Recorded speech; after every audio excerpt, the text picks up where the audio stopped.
Donald Trump is as American as apple pie. He is an all-American president. And if we are going to understand him, we have to understand that America is not the place that we sometimes think it is.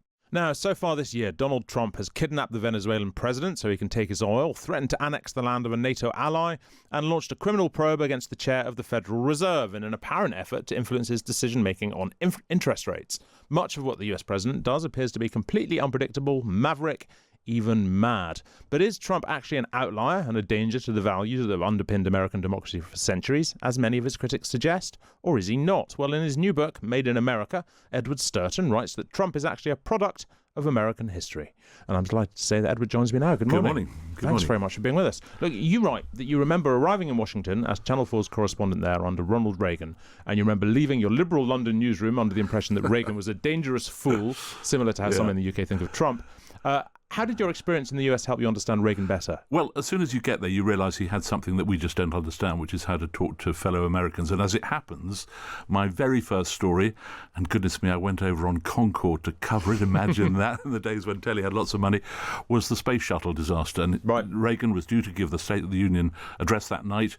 Instead, he gave this wonderful address from the Oval Office in which he quoted a famous poem about flying, and he talked about the astronauts slipping the surly bonds of Earth to dare to touch the face of God. And I suddenly realised getting there that this is a man who did things that we just didn't understand across the Atlantic.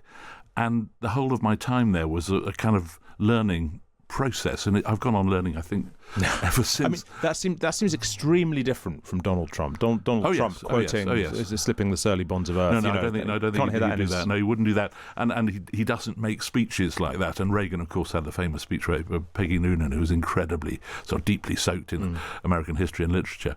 The point really is that in the same sort of way, I think if you're not in America, it's very easy to misunderstand Trump in the way that you quoted me describing him as a maverick. But actually, as soon as you start looking at American history, American deep history mostly, you realise that he is in many ways as American as apple pie. I mean, for example, you mentioned Greenland. Yeah. Would it surprise you to know that in 1867 the Secretary of State, William Seward, endorsed a report which said that America should acquire Greenland because of its strategic importance and its natural resources? That Seward himself had just done a deal with Russia to buy Alaska, bargain price, less than a cent an acre, exactly the sort of deal that Donald Trump might admire. So I kept coming across more and more echoes of that kind. And of course, they don't tell you what to do or how to respond to, but they do give you a kind of anchor so that it doesn't seem quite as disorientating, I think, as he can sometimes do. Is actually the exceptional period the kind of pre-Trump period? Because I mean, look, not all of your book is about expansionism, but you do write there is this sort of long history of American expansionism. Well, a century, really. Yeah. No, I think that's absolutely right. I mean, if you look through the 19th century, whether it's the Louisiana Purchase, when America bought this huge area of land from France and doubled its size overnight, whether it's the Mexican War in the 1840s, which led to the taking of California, whether it's, Donald Trump's great hero, of course, was president when the Spanish War happened at the end of the 19th century, and the United States acquired effectively an empire with the Philippines and Cuba and Guam and Hawaii. Let's talk about some other areas. When after a woman was shot dead by ICE last week in Minnesota, the White House showed no sympathy, and a lot of people think of America as being the ultimate country that is friendly to immigration, friendly to immigrants.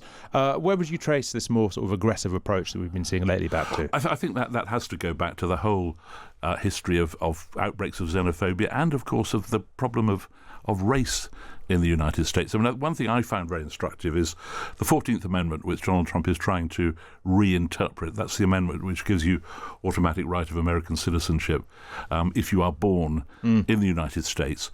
That was introduced to ensure that it changed what was known as the Dred Scott case. Are you familiar with this? I'm not. Okay, it's an extraordinary thing. It was in 1857. It's a Supreme Court case. It dealt with a former slave who had moved with his owner to a free state. His owner was an army officer, and they moved to a free state, and then claimed that because he'd been briefly free, he couldn't be re-enslaved.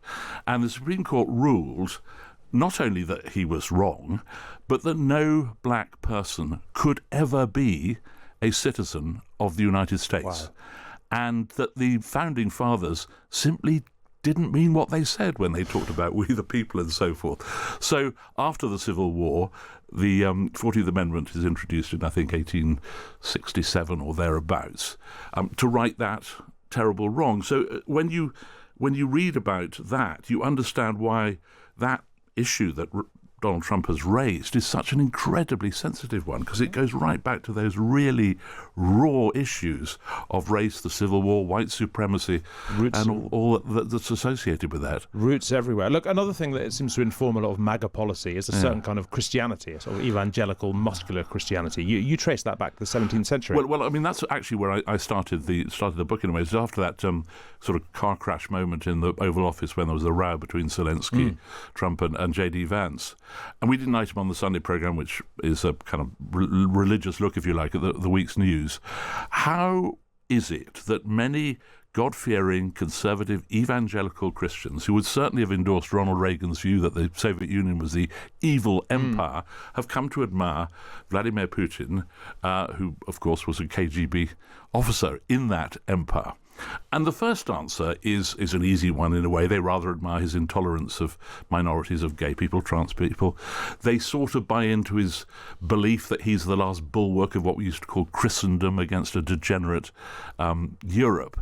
But I think if you go behind that, and I just find this stuff so sort of fascinating since I was there in the 80s, I spent a bit of time digging around, you do find in MAGA Christianity an essentially 17th century view of religion, which is firstly that religion means Christianity and our sort of Christianity. I hadn't realised until I started doing this book that the Puritans in Boston persecuted Quakers and actually executed them. Firstly, as I say, that it means Christianity, but secondly, that the power of the state should act in the interests of supporting religion. So the whole idea of a separation of church and state that you get from James Madison and the First Amendment to the Constitution has just been sort of bypassed in MAGA Christianity. And I think, interestingly, you bring that to today, that's what you saw in the reactions to the bombing of Nigeria over Christmas. You know, that feeling that this was an act in defence of Christianity, and that's what mattered. The fact that there aren't very many Christians in Sokoto State is really neither here nor there. Is there something similar going on with another of Trump's obsessions, which is the what he describes as the plight of white people in South Africa? Is that also, does that also have Christian roots? I think it's very tempting to see that, isn't it? I mean, if you, at a time when you're trying to keep people out, the one group that you welcome in are Afrikaners. Yeah, I mean, it does seem to come from the same roots. His apparent disdain, even dislike for Europe. Presumably, there's a lot of precedent there. Well, of course. I mean, we were the bad guys, the Brits, particularly, and his hero, or one of his heroes, Andrew Jackson, who's the sixth president, became president largely on the back of a brutal defeat of the British in defence of the city of New Orleans. Tariffs, of course, we were the bad guys because we were free traders in the 19th century, and being pro-tariff was like being anti-Brit. So yeah, absolutely, plenty of legacy there. What about his style? I was talking earlier with Josh Glancy about him giving the finger to a protester just the other day, and his general style, his tone, his tendency to make unsubstantiated claims, how vicious he is about people he doesn't like, how partisan he can be, the nasty jokes he makes. Is that unprecedented? Well, I suppose the nearest precedent for that probably is Andrew Jackson, and I must be careful here because I'm not going to accuse Donald Trump directly of some of the things that Andrew Jackson did, but he was an inveterate brawler and dueler, killed a man in a duel.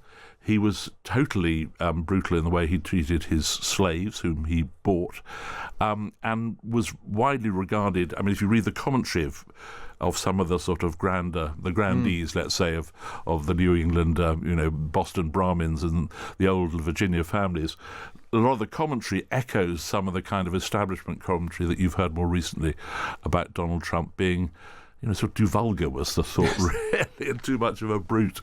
The way he uses his power as well, the way he uses executive orders, for example, far more than previous presidents, at least in recent memory. How novel is that? Well, I mean, I was going to just only about to interrupt you because actually there are some surprising precedents for that, and Roosevelt is actually, FDR is one of them. In his first, until Donald Trump, he held the record for the greatest number of executive orders in the first 100 days. What kind of things did he do them about? Well, he was introducing he was trying to fight the Depression. Sure. So incredibly activist president. He also ran foul of the Supreme Court, and in what you might call today a very Trumpian way, he came up with a scheme to pack it so he could get his stuff through without it being objected to. So, Democrats who attacked Donald Trump should remember that one of their own, in lots of different ways, was quite similar. Do Americans, this is almost a sort of absurd question, but do Americans understand America far better than we do?